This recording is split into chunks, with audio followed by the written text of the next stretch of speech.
नमस्कार, मैं हूं सैयद सुहेल और आप देख रहे हैं आपका नंबर 1 शो ये भारत की बात है। उम्मीद करते हैं आप सभी पूरी तरह से फिट होंगे, सेहतमंद होंगे और बहुत बहुत स्वस्थ होंगे। शुरुआत करने जा रहा हूं आज की एक पहली बड़ी खबर के साथ और पहली बड़ी खबर यह है कि योगी का दम और हार गए सारे के सारे सीएम। ये इसलिए कह रहा हूं, योगी आदित्यनाथ गोरखपुर में थे, गोरखपुर में जनता दरबार में लोग आ रहे थे। यही योगी की लोकप्रियता है कि योगी जनता दरबार में लोगों से मिलते हैं, उनकी समस्याएं जानते हैं और इसीलिए योगी नंबर 1 है। ये योगी तब से कर रहे हैं जब सीएम नहीं थे। जब योगी सांसद थे तब भी इसी तरह का जनता दरबार लगाते थे, लोग अपनी शिकायतें लेकर आते थे और योगी उनका समाधान करते थे। योगी गोरखपुर में कैसे योगी नंबर 1 सीएम बन गए, अगली तस्वीर में आपको दिखाऊंगा। योगी पहुंचे थे दिव्यांग राजकीय कॉलेज, वहां मोहम्मद आलम मौजूद थे और मोहम्मद आलम ने योगी को राम भजन गाकर सुनाया। मोहम्मद आलम ने जब योगी आदित्यनाथ को राम भजन सुनाया तो योगी आदित्यनाथ भी वाह आलम वाह करने लगे। जरा सुनिए पहले। देवो महेश्वर गुरुर साक्षात् परं ब्रह्म तस्मै श्री गुरुवे नमः। हर्षित बाहि करत मन मोहि, राम प्रभु सुख नाम ही होई। एहि विधि करहुए सुख ही अनंता, हर मुश्किल टल जाए संता। राम सिया राम सिया राम जय जय गुरु ब्रह्मा गुरु विष्णु गुरुदेवो महेश्वर, गुरुर साक्षात् परं ब्रह्म तस्मै श्री गुरुवे नमः। हर्षित बाहि करत मन मोहि, राम प्रभु सुख नाम ही होई। एहि विधि करहुए सुख ही अनंता, हर मुश्किल टल जाए संता। राम सिया राम जय जय राम। और योगी उसकी पीठ थपथपा रहे हैं मोहम्मद आलम की, जो दिव्यांग है। और यही जो प्यार और स्नेह है वही योगी आदित्यनाथ को बाकी मुख्यमंत्रियों से रेस में कहीं आगे पहुंचा देता है। न सिर्फ मुख्यमंत्री, दुनिया के नेताओं की लोकप्रियता में भी योगी नंबर 1 है। ये रिपोर्ट देखिए।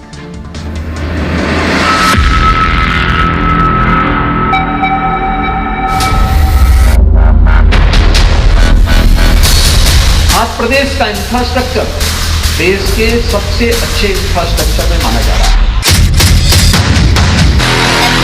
दिल्ली समेत पूरे एनसीआर में सबसे अच्छा इंफ्रास्ट्रक्चर आपको देखने को मिलेगा, वह नोएडा, ग्रेटर नोएडा, गाजियाबाद का देखने को मिलेगा। 1-2 वर्ष के अंदर लोग दंगों का नाम ही भूल जाएंगे। योगी के काम और योगी के नाम का देश ही नहीं दुनिया में डंका बज रहा है। बड़े बड़े वर्ल्ड लीडर योगी का लोहा मानते हैं। योगी मॉडल की दुनिया भर में धूम है तो देश में योगी ने सारे मुख्यमंत्रियों को पीछे छोड़ दिया है। योगी नीतीश और नवीन पटनायक जैसे अनुभवी सीएम से भी आगे निकल गए हैं। तो ममता और केजरीवाल भी योगी से कई कदम पीछे हैं। 7 साल में योगी ने ऐसा कमाल किया कि उत्तर प्रदेश ने विकास के सारे कीर्तिमान तोड़ दिए तो देश और दुनिया ने योगी को लोकप्रियता के नए मुकाम पर पहुंचा दिया। छठी से लेकर छठी अर्थव्यवस्था से उभर करके बीमारू राज्य की श्रेणी से उभर करके आज देश की नंबर 2 की अर्थव्यवस्था बन चुका है और अगले 5 साल को देश की अग्रणी अर्थव्यवस्था के रूप में स्थापित करना है। अब आइए मैं आपको बताऊं कि योगी किस किस सीएम से, देश के कौन कौन से बड़े नेता हैं और दुनिया के कौन कौन से नेता हैं जिनसे आगे निकल चुके हैं योगी आदित्यनाथ। देखिए जरा, मैं आपको बताने जा रहा हूं लोकप्रियता के मामले में योगी ने सबको पछाड़ दिया है। योगी के फॉलोअर 2 करोड़ 74 लाख हो गए। 2 करोड़ 74 लाख। केजरीवाल इस रेस में पीछे है योगी से 2 करोड़ 73 लाख। नीतीश कुमार 85 लाख और ममता बनर्जी 73 लाख लोकप्रियता के मामले में। दूसरे सीएम को देखिए जरा, स्टालिन 37 लाख, पटनायक 35 लाख और हेमंता बिस्वा शर्मा 22 लाख। योगी के 2 करोड़ 74 लाख। राहुल गांधी, बड़े नेताओं से तुलना कर लीजिए, योगी 2 करोड़ 74 लाख, राहुल गांधी 2 करोड़ 40 लाख, अखिलेश यादव 1 करोड़ 90 लाख और तेजस्वी 50 लाख। ये एक्स के फॉलोअर्स हैं। बाकी पूर्व सीएम की भी तुलना कर लीजिए, दूसरे और नेता योगी के आगे कहां है। अशोक गहलोत 49 लाख, शरद पवार 28 लाख और उद्धव ठाकरे तो और पीछे 11 लाख। अब दुनिया के नेताओं की बात करूंगा। योगी के फॉलोअर्स 2 करोड़ 74 लाख और Emmanuel Macron 95 lakh, Netanyahu 27 lakh और ब्रिटेन के पीएम ऋषि सुनक 23 लाख। ये भी योगी से पीछे। दूसरे देखिए, मेलोनी इटली की पीएम 22 लाख, योगी के मुकाबले कहीं पीछे लोकप्रियता के मामले में। इमरान खान और पीछे 20 लाख और पुतिन 18 लाख। यह है योगी के मुकाबले बाकी नेताओं की स्थिति। योगी आखिर क्यों इतने लोकप्रिय हैं, अब यह जानने और समझने की जरूरत है।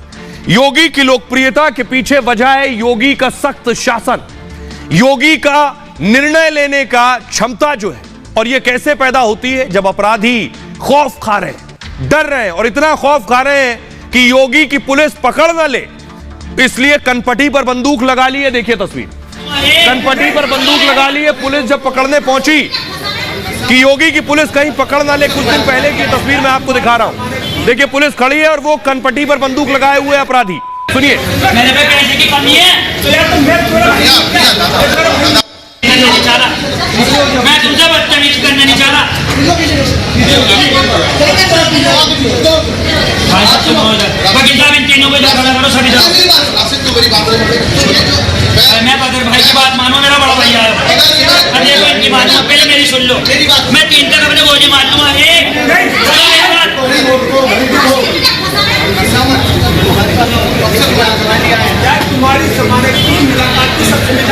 आप देख रहे हैं ये खौफ अपराधियों में, और ये जो शख्स था ये अपने आप में बड़ा अपराधी था, और ऐसे अपराधियों में खौफ बहुत जरूरी है, तभी उत्तर प्रदेश बाकी आम लोगों के लिए महफूज जगह होगी। एक और तस्वीर आपको दिखाऊं, योगी के इंस्पेक्टर दरोगा को गोली मार दी एक अपराधी ने।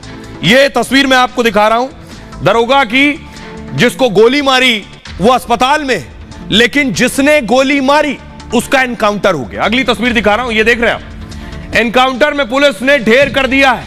ये एनकाउंटर साइट की तस्वीर आप देख रहे हैं। ये जो योगी का शासन है, इसी ने योगी को नंबर 1 बनाया है। ये देख रहे हैं जिसका एनकाउंटर हुआ, उसको कंधे पर पुलिस लेकर जा रही है। अगली तस्वीर में आपको दिखाऊं उस शख्स की, विनय। ये विनय जिसने दरोगा को गोली मारी थी, इसका एनकाउंटर हो गया। 8 केस दर्ज थे और 25,000 का ये इनामी है। योगी ने कह दिया है अपराधी का राम नाम सत्य होगा। सुनिए, integrated command and control centre, जहां पे एक ही जगह से बैठ करके, एक कमरे में बैठ करके पूरे नगर और जनपद के प्रमुख स्थानों की सीसीटीवी से एक एक जगह की जानकारी वहां पर कैद होती रहेगी, रिकॉर्ड भी होती रहेगी, लोग देखेंगे भी। और अगर किसी ने बदमाशी करने का प्रयास किया, किसी बेटी को छेड़ने का प्रयास किया, किसी की इज्जत पे हाथ डालने का प्रयास किया, या कहीं चोरी डकैती करने का प्रयास किया, तो अगले चौराहे पे जाते जाते पुलिस उसको स्वयं दबोच देगी, भाग नहीं पाएगा। वो भाग नहीं पाएगा, एक जगह से सब कुछ वहीं से उसको पता ही नहीं लगेगा, लेकिन अगले चौराहे पर इससे पहले कि कुछ हो तब तक राम नाम सत्य है की बात सामने आ जाएगी। तो अपराध को कंट्रोल करने के लिए योगी ने पुलिस को मजबूत किया। यही वजह है कि योगी उत्तर प्रदेश के लोगों के चहेते हैं, न सिर्फ यूपी बल्कि पूरे देश के लोग चाहते हैं कि योगी जैसा सीएम हो। लेकिन योगी ने आतंकवाद पर कंट्रोल करने के लिए एंटी टेररिस्ट स्क्वाड को भी मजबूत किया है, जिसे आप एटीएस के नाम से जानते हैं। अगली तस्वीर दिखाऊं कि एटीएस को योगी ने मजबूत किया और एक ये आईएसआई एजेंट को पकड़ा है आज यूपी से। तस्वीर देख रहे हैं, पुलिस पहुंची है, एटीएस पहुंची है और आईएसआई के एजेंट को यूपी में पकड़ा गया है। आपको बताऊं कि इस आईएसआई एजेंट को कहां से पकड़ा गया, क्या कर रहा था ये आईएसआई एजेंट। दरअसल ये मॉस्को में बैठा था, रूस में, मॉस्को में बैठकर पाकिस्तान को जानकारी दे रहा था भारतीय। देखिए पूरा कनेक्शन मैं आपको दिखा रहा हूं। भारत का रहने वाला भारतीय जो कि रूस के दूतावास में था, मॉस्को में भारतीय दूतावास में काम कर रहा था, और मॉस्को से इस्लामाबाद भारत के खिलाफ जासूसी, भारत की खुफिया जानकारी पहुंचा रहा था। योगी की एटीएस ने इसे पकड़ लिया। इसकी तस्वीर मैं आपको दिखाऊंगा। सत्येंद्र को पकड़ा है एटीएस ने, जिससे सवाल जवाब कर रहे हैं सत्येंद्र क्या हनी ट्रैप था। यह सत्येंद्र की तस्वीर आप देख रहे हैं। सत्येंद्र को मेरठ से उठाया है एटीएस ने। अब इस शख्स के बारे में मैं आपको बताऊं, इससे अब एटीएस पूछताछ कर रही है, सवाल जवाब कर रही है कि इसने कौन कौन सी खुफिया जानकारी पाकिस्तान में साझा की है, लेकिन एटीएस ने कैसे पकड़ा इसे। यह है वो आईएसआई एजेंट। योगी की पुलिस ने शातिर अपराधी को धर दबोचा है, और यूपी एटीएस ने मेरठ से सत्येंद्र सिवाल को गिरफ्तार किया है। सत्येंद्र के 3 देशों तक खुफिया तार फैले हुए थे। उसकी तैनाती मॉस्को के भारतीय दूतावास में थी, लेकिन काम पाक खुफिया एजेंसी आईएसआई के लिए करता था। मतलब रूस में रहकर भारत विरोधी काम कर रहा था। पाक की महिला हैंडलर ने इसे हनी ट्रैप के जाल में फंसाया। सत्येंद्र को मिलने और महंगे गिफ्ट का लालच दिया गया, जिससे सत्येंद्र अपने विभाग की जानकारियां देने लगा। भारतीय दूतावास में था यह मॉस्को में। फिर सेना की खुफिया जानकारियां भी आईएसआई को पहुंचाने लगा। इंटेलिजेंस विभाग ने जानकारी यूपी एटीएस को दी। एटीएस को बताया खुफिया विभाग ने कि एक शख्स ऐसा है जो मॉस्को में बैठकर भारतीय सेना की जानकारी पाकिस्तान से साझा कर रहा है। एटीएस चुपचाप इसके खिलाफ एक्शन में जुट गई। लखनऊ में केस दर्ज हुआ। मेरठ से टीम पकड़ने के लिए निकली और हापुड़ से पूछताछ के लिए आरोपी सत्येंद्र को उठा लिया गया। मतलब शातिर अपराधी को खुफिया तरीके से दबोच लिया गया। इसके पास से 2 मोबाइल और खुफिया दस्तावेज बरामद किए गए हैं। सत्येंद्र मूल रूप से हापुड़ का ही रहने वाला है। 2021 से विदेश मंत्रालय में सुरक्षा सहायक बना। रूस में मल्टीटास्किंग स्टाफ के तौर पर काम कर रहा था। मतलब भाषा और तकनीक दोनों मामलों का जानकार था ये। पाकिस्तान की खुफिया एजेंसी आईएसआई ने इसी का फायदा उठाया, जिसके जाल में फंसकर वो देश विरोधी जानकारी देने लगा। योगी की एटीएस 6 महीने से इस पर कड़ी नजर रखे हुए थी, और अब योगी का डंडा चला जैसे ही छुट्टी में मॉस्को से हापुड़ आया और गिरफ्तार कर लिया गया। अब मैं आपको बताऊं कि पाकिस्तान में बाकायदा हनी ट्रैप का हेडक्वार्टर है। भारत में लोगों को कैसे फंसाना है, इसका हनी ट्रैप सेंटर चलता है पाकिस्तान के रावलपिंडी। ये आप देख रहे हैं, रावलपिंडी में पाक सेना का हेडक्वार्टर है, ये पाकिस्तानी आर्मी का, और इसी हेडक्वार्टर में हनी ट्रैप का सेंटर भी है। इस हनी ट्रैप सेंटर के जरिए भारत में जो बड़े पद पर खुफिया विभागों में लोग बैठे हैं, उन्हें कैसे फंसाना है। न सिर्फ फंसाना है, उन्हें फंसाकर उनसे जानकारियां निकालनी है, वो भी खुफिया, जो आसानी से न मिलने पाए। ये वो आईएसआई एजेंट, और कुछ इसी तरह हनी ट्रैप हुआ। आईएसआई पाकिस्तान में हनी ट्रैप कॉल सेंटर चलाती है बाकायदा। दावा यह कि पाकिस्तान में आईएसआई के दर्जनों कॉल सेंटर, रावलपिंडी और हैदराबाद में ट्रेनिंग दी जाती है बाकायदा। रावलपिंडी में पाकिस्तानी सेना का हेडक्वार्टर है। यहीं पर फातिमा जिन्ना विमेन यूनिवर्सिटी भी है एक, और दावा है कि यहां पर हनी ट्रैप सेंटर चलाया जा रहा है। हिंदुस्तानियों को फंसाने की ट्रेनिंग दी जाती है, और सोशल मीडिया पर पहले लड़कियां टारगेट ढूंढती हैं भारत में कोई या भारतीय है, फिर अश्लील मैसेज के जरिए जाल बिछाती हैं, और लड़कियां अश्लील वीडियो फोटो तक भेजकर फंसाती हैं। बातों में फंसाकर हसीनाएं गोपनीय जानकारी निकालती हैं, और लड़की को एक दिन में 50 प्रोफाइल हैंडल करने होते हैं। यानी 50 लोगों से संपर्क और कांटेक्ट करना होता है। उसमें से कितने लोग फंसते हैं। टारगेट हिंदू है तो माथे पर बिंदी लगाकर खुद को हिंदू दिखाती हैं, और फंसाने के लिए फर्जी नामों के जरिए फर्जी अकाउंट बनाती हैं। 2022 में ऐसे ही पाकिस्तानी हनी ट्रैप सेंटर का खुलासा हुआ, और पाक के हैदराबाद और रावलपिंडी में 2 कॉल सेंटर ऐसे मिले थे। कॉल सेंटर के लिए ट्रेनिंग पाक के रावलपिंडी में ही दी जाती है। पाक आर्मी हेडक्वार्टर में लड़कियों को प्रशिक्षण दिया जाता है। यूनिवर्सिटी के विज्ञापन से ट्रेनिंग सेंटर की जानकारी मिली थी। तो पाकिस्तान में यह खुद पाकिस्तान की वो एजेंसियां करती हैं जिनका काम है देश की सुरक्षा की जिम्मेदारी संभालना, लेकिन वो इस तरह के हनी ट्रैप सेंटर खोलकर भारत में बड़े विभागों के लोगों को फंसाने का काम करते हैं। इसलिए योगी की एटीएस ने उस आईएसआई एजेंट को उठाया है। आतंकवाद के खिलाफ योगी भी जीरो टॉलरेंस की नीति अपनाते हैं। खबरों में आगे बढ़ते हैं। आज की एक और बड़ी खबर है, मोदी की भक्ति देश को शक्ति।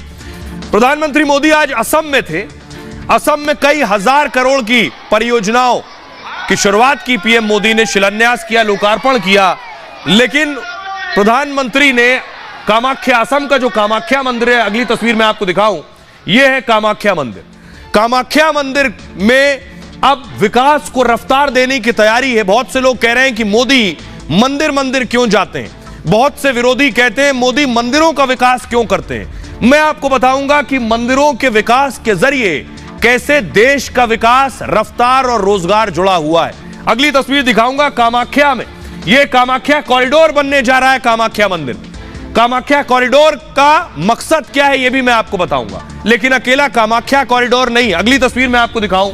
यह आप देख रहे हैं राम मंदिर बना, प्राण प्रतिष्ठा प्रधानमंत्री मोदी ने की। तब भी विरोधियों ने कहा मंदिर क्यों, लेकिन इससे कैसे अयोध्या का रोजगार जुड़ा है, विकास जुड़ा है, यह आपको बताऊंगा। अगली तस्वीर में आपको दिखाऊं काशी विश्वनाथ, काशी कॉरिडोर बना, उसका भी विकास की रफ्तार से क्या ताल्लुक है यह भी आपको बताऊंगा। एक और तस्वीर में आपको दिखाऊं महाकाल, उज्जैन का महाकाल कॉरिडोर बना, उसका भी देश की तरक्की और उज्जैन के और मध्य प्रदेश के विकास से क्या ताल्लुक है, इस पर बात करूंगा। और अगली तस्वीर केदारनाथ, केदारनाथ का प्रधानमंत्री का पुराना लगाव और जुड़ाव है, खुद शिव भक्त है। और केदारनाथ के उस त्रासदी के बाद पीएम मोदी ने जो जीर्णोद्धार किया है वो कैसे देश को रफ्तार दे रहा है यह भी आपको बताऊंगा। पहले जरा रिपोर्ट देखिए।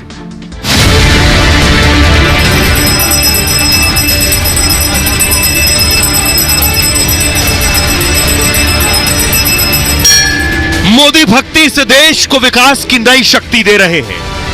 अयोध्या से उज्जैन और काशी से कामाख्या तक वो आस्था के साथ तरक्की के नए नए द्वार खोल रहे हैं।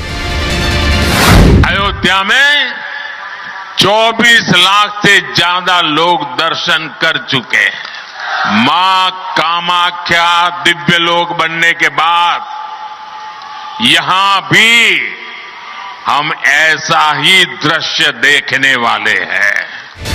तीर्थ स्थलों का कायाकल्प सिर्फ धर्म और आस्था के लिए नहीं हो रहा, यह मोदी के रोजगार और व्यापार को बढ़ाने का मास्टर स्ट्रोक है। तीर्थ स्थलों में भारत ही नहीं दुनिया भर से सैलानी आएंगे। मतलब भारत के मंदिर और घाटों में मक्का और वेटिकन से ज्यादा श्रद्धालु आएंगे और तेजी से भारत की इकोनॉमी को बढ़ाएंगे। बीते 10 वर्षों से नॉर्थ ईस्ट में रिकॉर्ड संख्या में टूरिस्ट आए हैं। आखिर ऐसे कैसे हुआ? भाजपा की डबल इंजन। अब आइए मैं आपको बताऊं पीएम मोदी ने किया क्या है, क्या हुआ है। उन विरोधियों के लिए भी यह जानना जरूरी है जो कहते हैं मोदी मंदिर मंदिर जाते हैं। लेकिन इससे क्या हुआ है करिश्मा, वो देखिए जरा। मोदी ने कामाख्या मंदिर कॉरिडोर का शिलान्यास कर दिया है। काशी विश्वनाथ कॉरिडोर की तरह ही से बनाया जाएगा। 500 करोड़ की लागत से कॉरिडोर तैयार होगा। मां कामाख्या मंदिर नीलांचल पर्वत पर मौजूद है और नीलांचल पर्वत पर और भी कई मंदिर हैं। कॉरिडोर के तहत सभी मंदिरों का कायाकल्प होगा। इस मौके पर प्रधानमंत्री मोदी ने खुद कहा, अयोध्या में प्राण प्रतिष्ठा के बाद मां कामाख्या के दर पर आया हूं। कॉरिडोर बनने के बाद माता के भक्त बहुत खुश होंगे। पीएम मोदी ने पहले की सरकारों पर निशाना साधा। पहले की सरकार ने तीर्थों के विकास के लिए कुछ नहीं किया।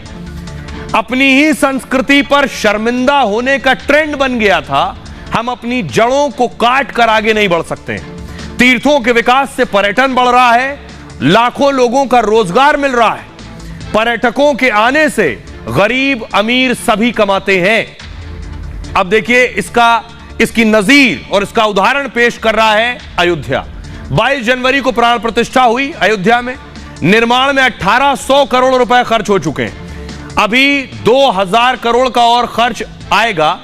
12 दिन में 25 लाख लोगों ने दर्शन कर लिए। 25 लाख लोग अयोध्या दर्शन करने पहुंच गए। अब तक करीब 12 करोड़ रुपए दान आ चुका है।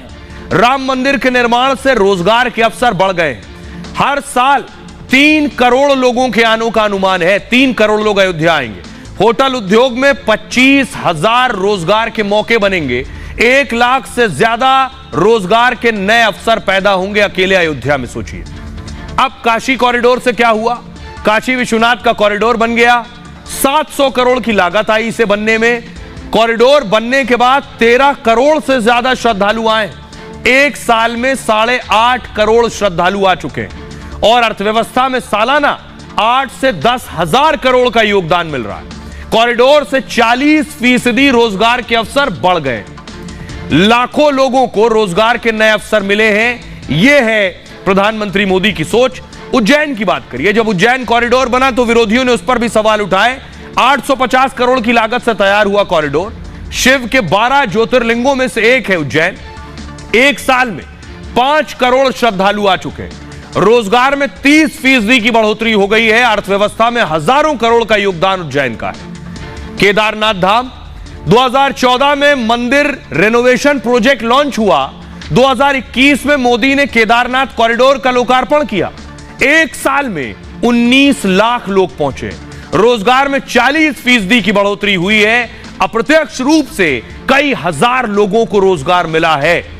अब आप इसे समझिए, सिर्फ मंदिर जाना, उसका विकास, उस राज्य का विकास, उस शहर का विकास और रोजगार को बढ़ावा। सुनिए जरा प्रधानमंत्री मोदी को। आज देश में पर्यटन और तीर्थ यात्रा को लेकर उत्साह बढ़ रहा है। काशी कॉरिडोर बनने के बाद वहां रिकॉर्ड संख्या में श्रद्धालु पहुंच रहे हैं।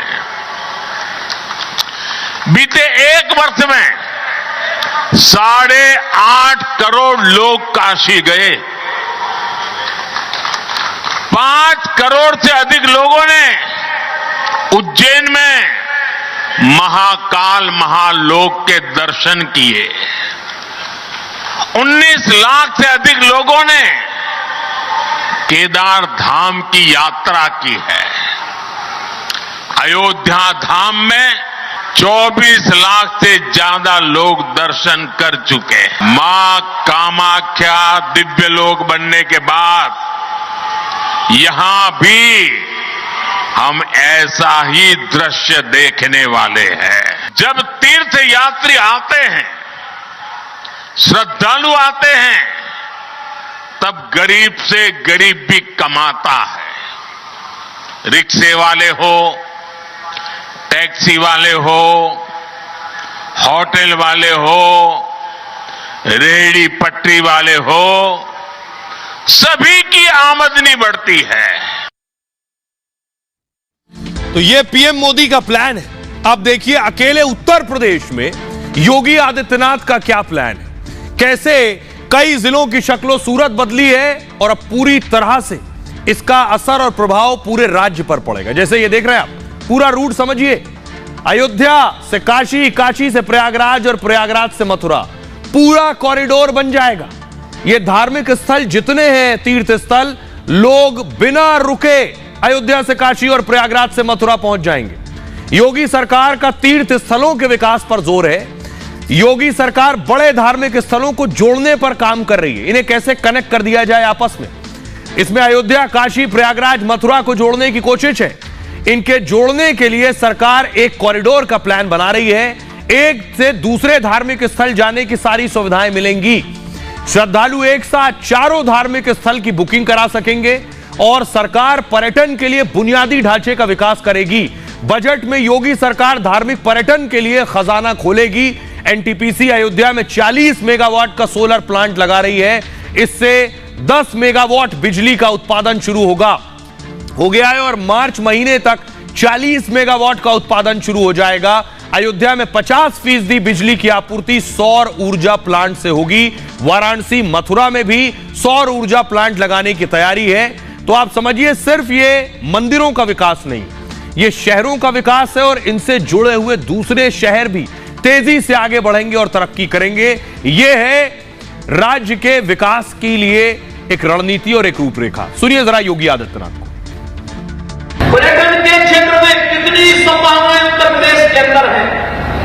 कोई नहीं पहले बोलता था। 2019 में प्रयागराज कुंभ के समय प्रधानमंत्री जी का और गृह मंत्री जी का जो मार्गदर्शन प्राप्त हुआ और जो सिलसिला प्रारंभ हुआ, आज मुख्यमंत्री पर्यटन संवर्धन योजना के अंतर्गत हम लोगों ने प्रदेश के अंदर सभी 403 विधानसभा क्षेत्र में किसी न किसी पर्यटन केंद्र को लेकर के उसके पुनरुद्धार की और भारतीय आस्था को मजबूती प्रदान करने का कार्य प्रारंभ किया है।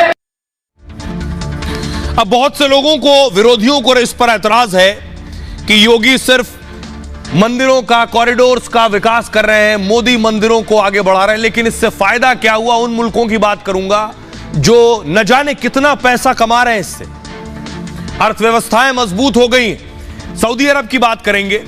मक्का में हर साल करोड़ों लोग जाते हैं हज करने के लिए और इससे सऊदी अरब की अर्थव्यवस्था मजबूत होती है, क्योंकि लाखों रुपए खर्च करके लोग जाते हैं दुनिया के अलग अलग देशों से, तो उनकी इकोनॉमी, उनकी अर्थव्यवस्था मजबूत हुई। अगली तस्वीर में दिखाऊंगा। ईसाइयों का पवित्र और धार्मिक स्थल है वेटिकन सिटी। यहां भी लाखों लोग हर साल जाते हैं। इससे छोटे से वेटिकन सिटी को करोड़ों रुपयों का फायदा होता है। तो ये जो फायदा दूसरे देश दुनिया के हासिल कर रहे हैं, वो आखिर भारत क्यों नहीं कर सकता है? यही कोशिश है इस जरिए से। उदाहरण के लिए मैं आपको बताऊं, सऊदी अरब का उदाहरण लीजिए। सऊदी अरब कच्चे तेल को बेचकर कमाई करता है वैसे तो, इसके बाद दूसरी कमाई धार्मिक यात्रा से ही होती है। इस्लाम का जन्म सऊदी अरब में हुआ। मक्का मदीना महत्वपूर्ण पवित्र स्थल है इस्लाम में, और ये दोनों ही धार्मिक स्थल सऊदी अरब में मौजूद है, जहां पर पूरी दुनिया से मुसलमान पहुंचते हैं हज करने के लिए। हज और उम्रा करने के लिए सऊदी जाते हैं और दुनिया भर से 2 करोड़ मुसलमान हर साल सऊदी पहुंचते हैं। 2 करोड़, जिनसे करीब 12 अरब डॉलर की हर साल कमाई होती है, यानी 76,500 करोड़ रुपया सऊदी अरब कमाता है। धार्मिक यात्रा पर एक मुसलमान करीब 3 लाख रुपए खर्च करता है यहां जाने के लिए। इस खर्च में खाना भी है, यात्रा भी है, खरीदारी भी है, ये सब शामिल है। और अलग अलग देशों से यह लागत कम और ज्यादा हो सकती है। सऊदी अरब लगातार धार्मिक पर्यटन को बढ़ावा दे रहा है, उससे इसे फायदा होता है। 2030 तक धार्मिक यात्रा का आंकड़ा जो है 3 करोड़ को पार कर सकता है। अब ईसाइयों के पवित्र स्थल वेटिकन सिटी की बात कर लीजिए। यहां भी करोड़ों की कमाई होती है। ईसाई समुदाय के लिए बेहद पवित्र स्थान है यह वेटिकन सिटी। कैथोलिक ईसाई समुदाय के लोगों का यह धार्मिक स्थल है। दुनिया भर में कैथोलिक चर्च के नेता, पोप का घर है। हर साल 90 लाख लोग यहां की धार्मिक यात्रा करते हैं। धार्मिक पर्यटन से 315 मिलियन डॉलर की कमाई होती है। यह मोटा मोटा 2614 करोड़ की कमाई होती है यहां जो ईसाई आते हैं यात्रा करने, जबकि यहां की कुल आबादी 800 लोगों की है। जी हां, आबादी 800 लोग हैं और पवित्र दर्शन करने के लिए लाखों लोग आते हैं। भारत में इतनी आबादी एक छोटे मोहल्ले की होती है, गांव 800 लोगों का होता है। वेटिकन सिटी में लगभग 110 एकड़ क्षेत्र में वेटिकन सिटी फैला है और जिसे सिर्फ 40 मिनट में पूरा देश आप घूम सकते हैं। वेटिकन सिटी दुनिया का सबसे छोटा देश है, यह है इसकी खासियत। जब बाकी मुल्क धार्मिक पर्यटन के मामले में तेजी से आगे बढ़ रहे हैं और अपने आप को मजबूत कर रहे हैं, अर्थव्यवस्था को मजबूत कर रहे हैं, तो आखिर यही काम पीएम मोदी और योगी क्यों नहीं कर सकते? बहरहाल खबरों में आगे बढ़ते हैं। आज की एक और बड़ी खबर है, नोटिस पर नौटंकी फुल। सियासत हो रही पिछले कई दिनों से। केजरीवाल की बात करूंगा, लेकिन केजरीवाल जैसे अपने विधायकों को लेकर डरे हुए और कह रहे हैं 25 करोड़ में उनके विधायक खरीद लिए जाएंगे। यही डर हेमंत सोरेन को भी था, तो उन्होंने अपने विधायक रांची से हैदराबाद भेज दिए, वापस रांची आ गए। यही डर बिहार में कांग्रेस को भी है, तो कांग्रेस ने बिहार के विधायकों को हैदराबाद भेज दिया। पहले केजरीवाल की बात करूंगा। केजरीवाल और आतिशी आज एक साथ नजर आए। आज आतिशी को नोटिस देने पहुंची क्राइम ब्रांच की टीम। अगली तस्वीर दिखाई। इसी खरीद फरोख्त के मामले में यह नोटिस है। आतिशी को क्राइम ब्रांच की टीम ने नोटिस दिया है। कल, अगली तस्वीर में देखिए, कल केजरीवाल को यह नोटिस दिया गया था। क्राइम ब्रांच की टीम यह नोटिस देने के लिए पहुंची थी। अब सवाल यह है कि केजरीवाल से पूछा जा रहा है, क्राइम ब्रांच पूछ रही है, केजरीवाल कई बार कह चुके उनके विधायकों को खरीदा जा रहा है। उनके विधायकों को पैसे का लालच देके उनकी सरकार गिराई जा रही है। बस इस बार ऐसा हो रहा है कि पुलिस और क्राइम ब्रांच कह रही है जो आपको डर है, जो खौफ है, जो आप आरोप लगा रहे हैं, आइए उसकी जांच कर लेते हैं, तो वो भाग रहे हैं। ये रिपोर्ट देखिए। ये कहते हैं बीजेपी में आ जाओ, हम छोड़ देंगे। बीजेपी को उनकी बिल्कुल भी जरूरत नहीं है। ये जो मर्जी षड्यंत्र कर ले हमारे खिलाफ, कुछ नहीं होने वाला। और मैं भी डटा हुआ हूं इनके खिलाफ, मैं भी नहीं झुकने वाला। जो भागने वाले लोग हैं उससे वो दर्शाता है कि आपकी किस तरीके की सोच है, क्योंकि जो सच्चा है उसको किस चीज का डर है, और जो सच्चा होता है वो डरता नहीं है, वो लड़ता है। ये अरविंद केजरीवाल का नया और ताजा बयान है।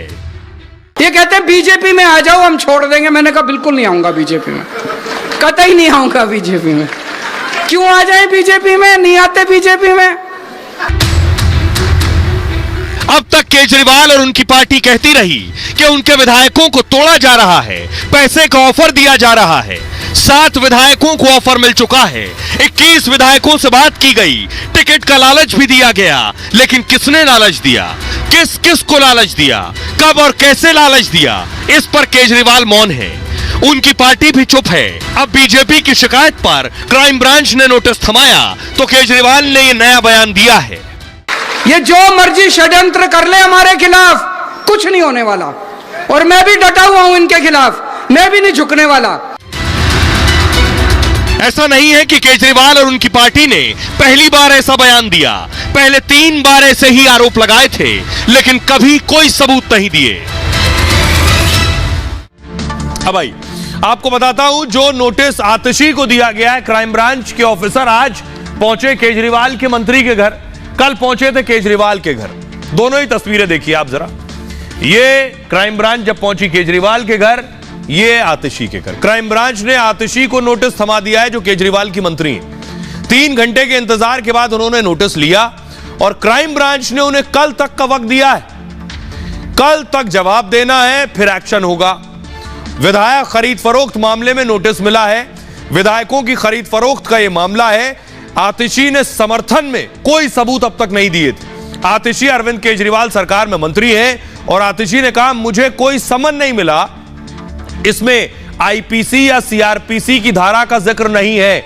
दिल्ली क्राइम ब्रांच को नौटंकी बना दिया गया है। शनिवार को केजरीवाल को नोटिस मिला था, तस्वीरें हमने आपको दिखाई। पहले 5 घंटे तक नोटिस लेने से इनकार करते रहे, बाद में उनके अधिकारी ने नोटिस रिसीव किया। उन्होंने 25 करोड़ के ऑफर का जिक्र किया था केजरीवाल ने। आप सरकार गिराने की साजिश का आरोप लगाया था। अरविंद केजरीवाल को भी 5 फरवरी तक जवाब देना है, लेकिन इससे पहले केजरीवाल ने नया आरोप लगा दिया। कहा ये हमारे खिलाफ जो मर्जी साजिश कर ले, यानी बीजेपी, कुछ नहीं होने वाला है। मैं भी इनके खिलाफ डटा हुआ हूं, मैं भी इनको छोड़ने वाला नहीं हूं। ये कहते हैं कि बीजेपी में आ जाओ, हम तुम्हें छोड़ देंगे। मैंने कहा बिल्कुल नहीं आऊंगा, कतई नहीं आऊंगा। क्यों आ जाए बीजेपी में? बीजेपी में चले जाओ तो सारे खून माफ हो जाएंगे क्या? केजरीवाल दिल्ली के रोहिणी में कार्यक्रम में पहुंचे थे, वहीं इन बातों को कहा उन्होंने। सुनिए जरा केजरीवाल क्या कुछ कह रहे हैं और दिल्ली बीजेपी अध्यक्ष वीरेंद्र सचदेवा क्या कह रहे हैं। ये जो मर्जी षड्यंत्र कर ले हमारे खिलाफ, कुछ नहीं होने वाला। और मैं भी डटा हुआ हूं इनके खिलाफ, मैं भी नहीं झुकने वाला। ये कहते हैं बीजेपी में आ जाओ, हम छोड़ देंगे। मैंने कहा बिल्कुल नहीं आऊंगा बीजेपी में, कतई नहीं आऊंगा बीजेपी में। क्यों आ जाए बीजेपी में? नहीं आते बीजेपी में। बीजेपी में चले जाओ तो सारे खून माफ सब। अरविंद केजरीवाल है, वो झूठ बोलने में माहिर हैं और हमेशा झूठ बोलते हैं, फिर बाद में माफी मांगते हैं। इसलिए उनके इस झूठ पर हमने शिकायत की है, जिस पे उनसे जांच एजेंसी या कानून अपना काम कर रहा है। या तो वो जवाब दें, अन्यथा तथ्य सामने रखें। लेकिन जांच एजेंसी अपना काम कर रही है, जवाब तो उन्हें देना ही पड़ेगा। अब देखिए केजरीवाल आखिर कैसे ही अपने जाल में फंस गए।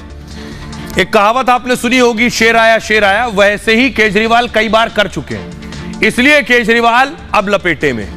हुआ ये, आम आदमी पार्टी ने अब तक 3 बार आरोप लगाए हैं, यही कि उनके विधायकों को ये जो आप देख रहे हैं पैसा ऑफर किया जा रहा है। 3 बार साजिश का इल्जाम लगाया गया है। 2013 में सबसे पहले 2013 में कहा गया कि खरीद फरोख्त की जा रही है उनके विधायकों के साथ। कहा बीजेपी एक ऑपरेशन लोटस चला रही है, बीजेपी ने विधायकों को तोड़ने की कोशिश की है, उसने दिल्ली सरकार के खिलाफ साजिश रची है कि केजरीवाल की सरकार गिरा दे। दिल्ली में 2013 में आम आदमी पार्टी ने पहली बार चुनाव लड़ा था। आम आदमी पार्टी के 28 विधायक चुनकर आए थे। कांग्रेस के समर्थन से केजरीवाल ने तब सरकार बनाई थी, तब भी केजरीवाल ने यही आरोप लगाए।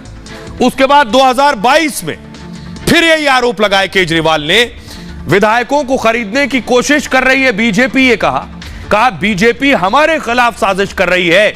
विधायकों को 20-20 करोड़ का इस बार ऑफर दे रही थी। 2022 में 20 करोड़ था, ताकि दिल्ली में केजरीवाल की सरकार न बनने पाए।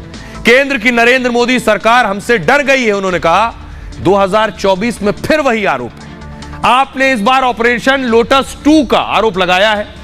विधायकों को खरीदने की कोशिश हो रही है। कहा विधायकों को इस बार 22 में 20 करोड़ था, इस बार 25-25 करोड़ का ऑफर मिल रहा है। 7 विधायकों को ऑफर मिला है, 21 से बात हो गई है। अरविंद केजरीवाल की गिरफ्तारी का इंतजार है। बीजेपी दिल्ली में हमारी सरकार गिराना चाहती है। हालांकि केजरीवाल ने आज तक, अब तक इसका कोई भी सबूत नहीं दिया है कि बीजेपी उनकी सरकार गिराना चाहती है। तो एक सबूत तो सामने रखना चाहिए था, जिससे देश के लोग और दिल्ली के लोग इस पर यकीन करें। सुनिए जरा सियासतदान क्या कह रहे हैं। आप हमेशा असत्य का सहारा लेते रहते हैं, आप झूठ बोलते हैं। आपने जब ये दावे करे थे कि आपके पास एविडेंस है, तो अब जब पुलिस आपके पास आ रही है तो आप जांच में जुड़कर वो सबूत पुलिस को देते क्यों नहीं हैं? लेकिन वो सबूत देंगे कैसे? उनके पास कुछ है ही नहीं। नोटिस ना तो एफआईआर है, ना ये किसी प्रकार का समन्स है, ना इसमें आईपीसी की कोई धारा, ना इसमें सीआरपीसी की कोई धारा, ना इसमें पीएमएलए की कोई धारा। 48 घंटे की नौटंकी के बाद मुख्यमंत्री अरविंद केजरीवाल जी और मुझे एक एक चिट्ठी देके चला गया है। ना कोई खरीदने वाला था, ना कोई बिकने वाला था। ईडी से ध्यान हटाने के लिए ये एक अडंबर रचा गया था, एक जंजाल रचा गया था, जिसके अंदर अतीशी जी और अरविंद केजरीवाल जी खुद ही फंस गए हैं। अब क्राइम ब्रांच से डरते भाग रहे हैं कि हमारे पास तो सबूत नहीं है। भारतीय जनता पार्टी के नेता जो 50 इल्जामात विपक्ष पे लगाते हैं, क्या उनके पास सबूत होते हैं? किसी के पास कोई सबूत नहीं होता। ये सिर्फ विपक्ष के लोगों को परेशान करने का एक तरीका है, और ये साबित करता है कि सरकार तमाम एजेंसियों को विपक्ष के खिलाफ इस्तेमाल कर रही है। भागने वाले लोग हैं, उससे वो दर्शाता है कि आपकी किस तरीके की सोच है, क्योंकि जो सच्चा है उसको किस चीज का डर है, और जो सच्चा होता है वो डरता नहीं है, वो लड़ता है। ला चिल्लाकर कह रहे थे हमारे विधायकों को खरीदने की कोशिश की जा रही है, कि आम आदमी पार्टी ऐसे आरोप केवल जनता का ध्यान भटकाने के लिए लगाती है। इनमें कोई भी सच्चाई होती। तो ये बात हो गई दिल्ली के विधायकों की। केजरीवाल को डर है, उनके विधायक बिक रहे हैं। लेकिन दूसरी खबर और दूसरे विधायक हैं झारखंड के। तस्वीर आपको दिखाऊंगा। झारखंड में चंपई सोरेन ने शपथ तो ले ली, लेकिन इन्हें भी डर था कि इनके विधायक कहीं बिक ना जाएं, इसलिए इन्होंने क्या किया, अपने विधायकों को बस में भरा, फ्लाइट में भरा और हैदराबाद पहुंचा दिया। लेकिन कल फ्लोर टेस्ट है, बहुमत का परीक्षण इनको देना है, इसलिए विधायकों को अब वापस बुलाया गया है। तस्वीर आप देख रहे हैं, ये देख रहे हैं हैदराबाद में जो विधायक बंद थे, कैद थे जेएमएम के, वो वापस आ रहे हैं बस में भरकर। अगली तस्वीर दिखाऊं, वापस आ गए और देखिए ये एयरपोर्ट पहुंचे, रांची पहुंच गई। वो तस्वीर आप देख रहे हैं विधायकों की। कल इन सबको फ्लोर टेस्ट के लिए पहुंचना है, और फ्लोर टेस्ट में अगली तस्वीर दिखाऊंगा, हेमंत सोरेन भी, उन्हें भी इजाजत मिली है, ईडी की कस्टडी में है, सवालों के जवाब दे रहे हैं। लेकिन कल जब बहुमत का परीक्षण होगा तो हेमंत सोरेन भी पहुंचेंगे। अब आपको बताऊं, डर यह है इन्हें कि सरकार न गिर जाए, कहीं फ्लोर टेस्ट हार न जाए, क्योंकि कुछ विधायक लापता बताए जा रहे हैं, जिनका कोई अता पता नहीं कि आखिर कहां चले गए। रांची बस तो पहुंच गई है, देख रहे हैं विधायक रांची तो आ गए, लेकिन चंपई सोरेन भी डरे हैं और हेमंत सोरेन को भी खौफ है। कल कयामत की, आज की जो रात है, यह कयामत की रात है।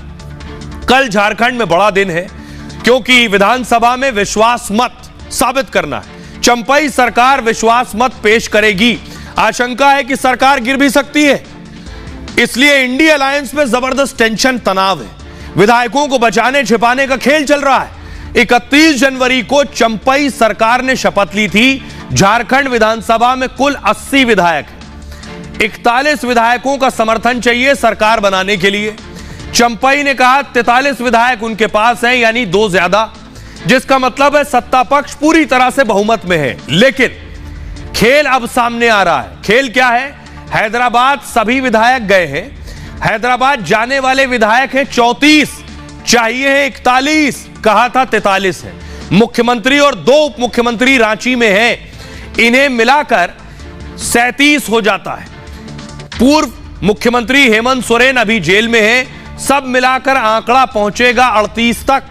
मतलब अलायंस के 5 विधायक का पता नहीं, 5 लापता हैं, जबकि बहुमत के लिए कम से कम 3 विधायक और चाहिए।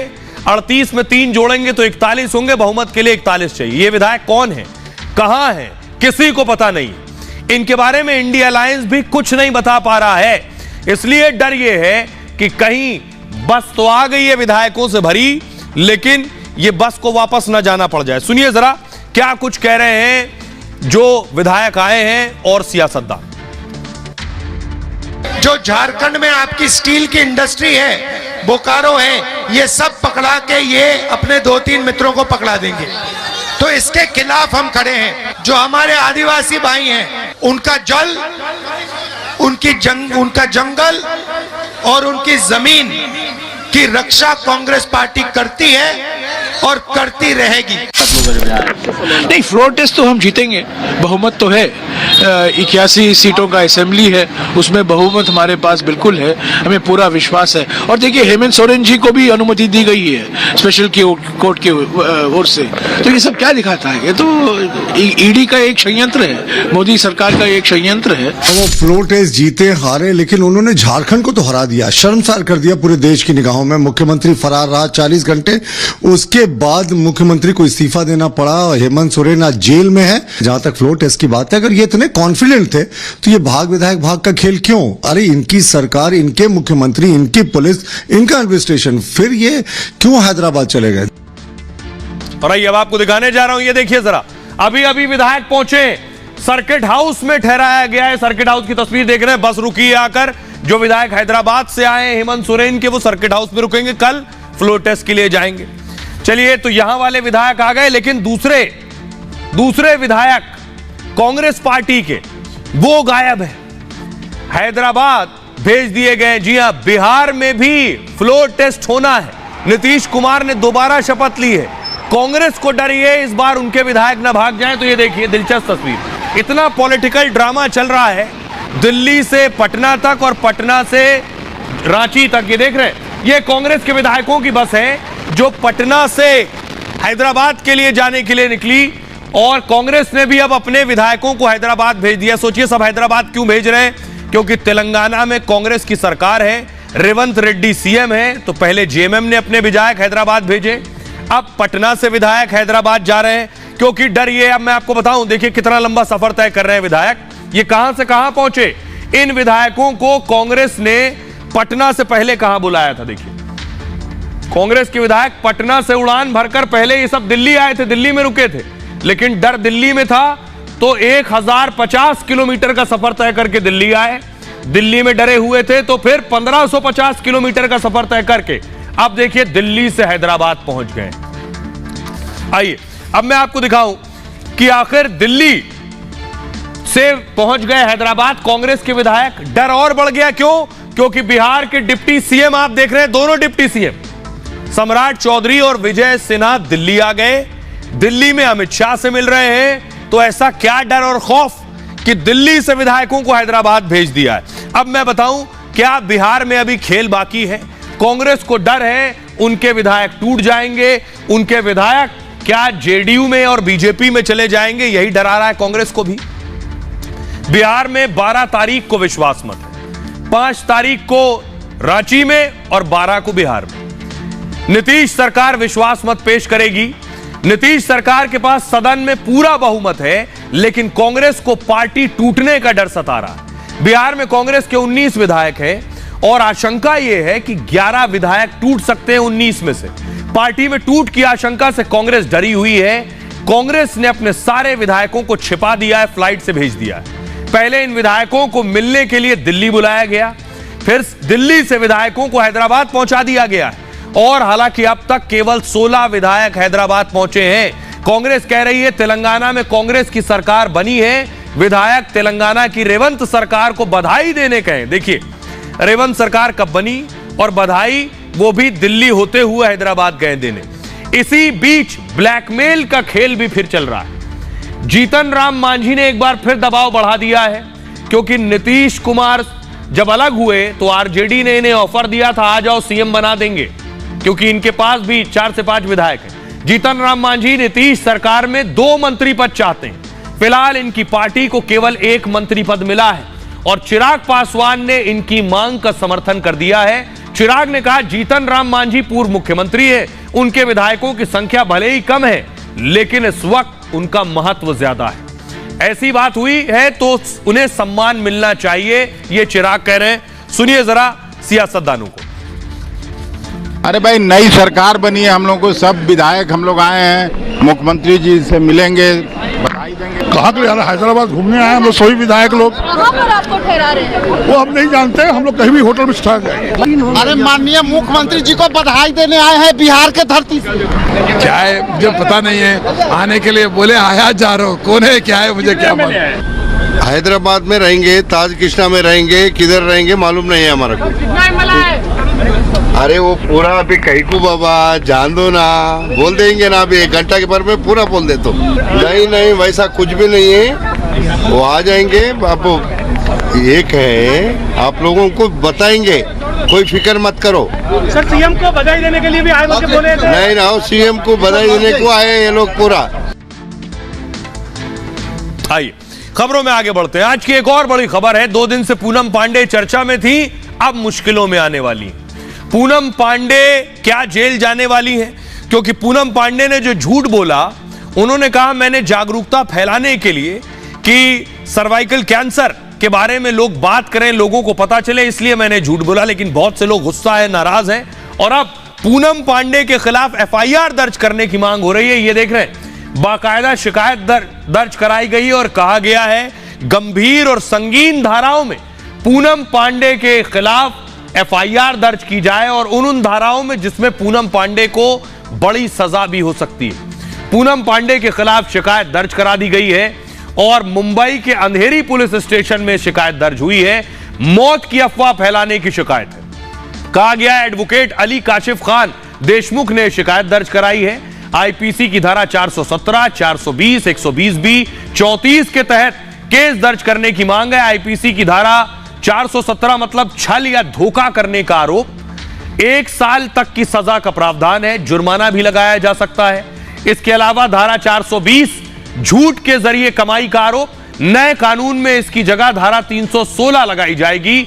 इसमें 7 साल की जेल और जुर्माने का प्रावधान है। आईपीसी की धारा अपराध के लिए साजिश करने का आरोप है 120B में और उम्र कैद या 2 साल या उससे अधिक की सजा इसके तहत हो सकती है। आईपीसी की धारा 34, कई लोग एक साथ अपराध करते हैं, सभी लोगों को समान सजा हो सकती है। इसमें शिकायत पर मुंबई पुलिस ने भी अभी एफआईआर दर्ज नहीं की है। एफआईआर दर्ज होने पर पूनम पांडे की मुश्किलें बढ़ जाएंगी, पूनम पांडे को जेल भी जाना पड़ सकता है। आइए सुनिए जरा क्या कुछ कह रहे हैं वकील। आपने क्या मजाक बना के रखा है क्या पूरी फिल्म इंडस्ट्री का, पूरे भारत का?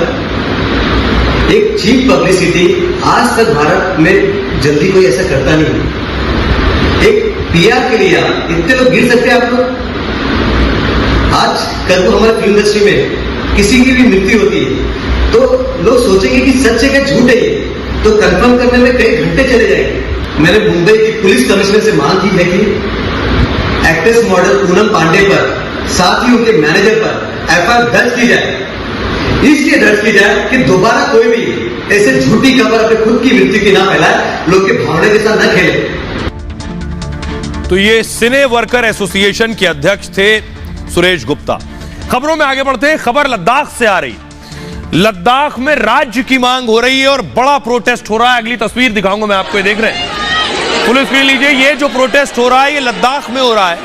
और लद्दाख को राज्य बनाने की मांग हो रही है।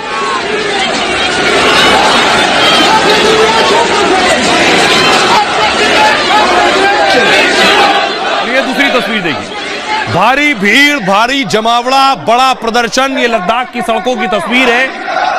हजारों की भीड़ सड़कों पर निकली और मांग है, पुलिस सुन लीजिए, मांग है पूर्ण राज्य का दर्जा, लद्दाख को राज्य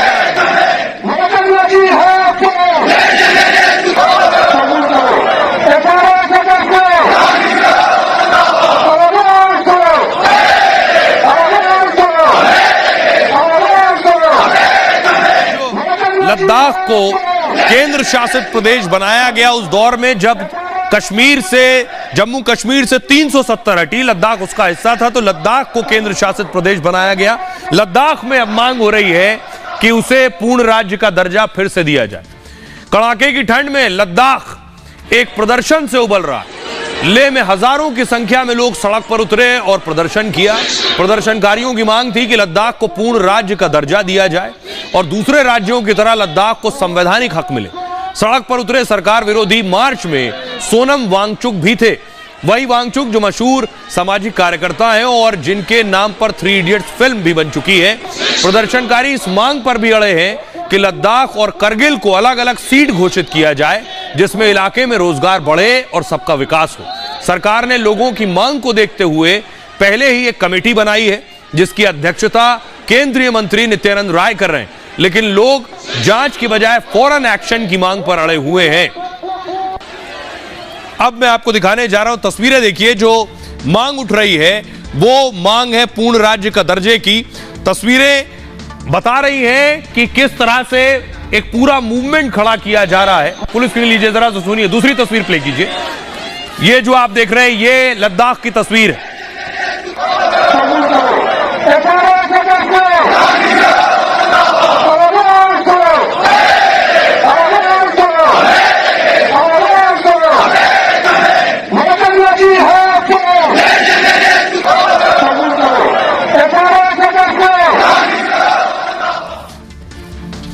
तो लद्दाख में मांग हो रही है कि उसे पूरी तरह से राज्य फिर से घोषित किया जाए। लद्दाख जम्मू कश्मीर का हिस्सा था, जम्मू कश्मीर एक राज्य था, 370 हटने के बाद केंद्र शासित प्रदेश बन गया।